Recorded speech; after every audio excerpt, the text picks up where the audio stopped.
కానీ మీరు 9.5 సంవత్సరాల తెలంగాణ పాలనలో మీరు చేసిన అప్పులకి వడ్డీలు కట్టడం సరిపోతుంది. మీరు చేసిన ఖజానా ఖాళీకి నిండటం లేదు. క్లియర్ కట్గా ముఖ్యమంత్రి ఓపెన్గా బహిరంగ సభల్లో ప్రజలకు చెప్తున్నారు, తెలంగాణకు వచ్చే ఆదాయం ఎంత, ఖర్చులు ఎంత, అప్పులకు వడ్డీలు ఎంత. మీరు నాకు ఈ సమాధానం చెప్పడానికి సరిగ్గా టైం ఇవ్వండి. ఎందుకంటే ఈ ముఖ్యమంత్రి ఎంత పచ్చి అబద్ధాల కోరో ఈ పాటికే ప్రజలకు అర్థమయ్యింది. ఎన్నికల ముందేం దివాలా కోరు మాటలు మాట్లాడారు, ఇప్పుడేం దివాలా కోరు మాటలు మాట్లాడుతున్నారు, అసలు కనబడుతూనే ఉంది. రెండవది, మొన్ననే పెట్టిన బడ్జెట్లో రెవెన్యూ సర్ప్లస్ స్టేట్ అని వాళ్ళే పెట్టారు. ఏది బట్టి విక్రమార్క గారు ప్రవేశపెట్టిన బడ్జెట్లో రెవెన్యూ సర్ప్లస్ స్టేట్, మొన్నటి బడ్జెట్లో కూడా 2025 బడ్జెట్ 25-26 రెవెన్యూ సర్ప్లస్ అంటే ఏంటి రజనీ గారు?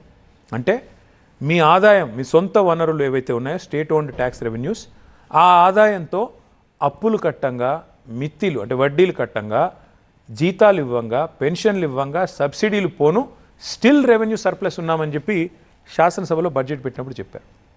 మరి బయటకు వచ్చేమో బీదరుపులు అరుస్తారు. రెండవ మాట, మొన్న పార్లమెంట్లో వీళ్ళ పార్టీ వాడు అడిగాడు ఒక ఆయన, తెలంగాణ అప్పుల పరిస్థితి ఏంటి అని. కేంద్ర ప్రభుత్వం చెప్పింది మొత్తం 28 రాష్ట్రాల్లో కింది నుంచి 5వ స్థానంలో ఉంది తెలంగాణ. తెలంగాణ బ్రహ్మాండంగా దివ్యంగా ఉంది, దివాలా తీయలేదు, దివాలా తీసింది మీ బుర్రలు అని కాంగ్రెస్ వాళ్ళకి చెప్పారు. అయినా వాళ్ళ నోర్లు మూతలు పడవు.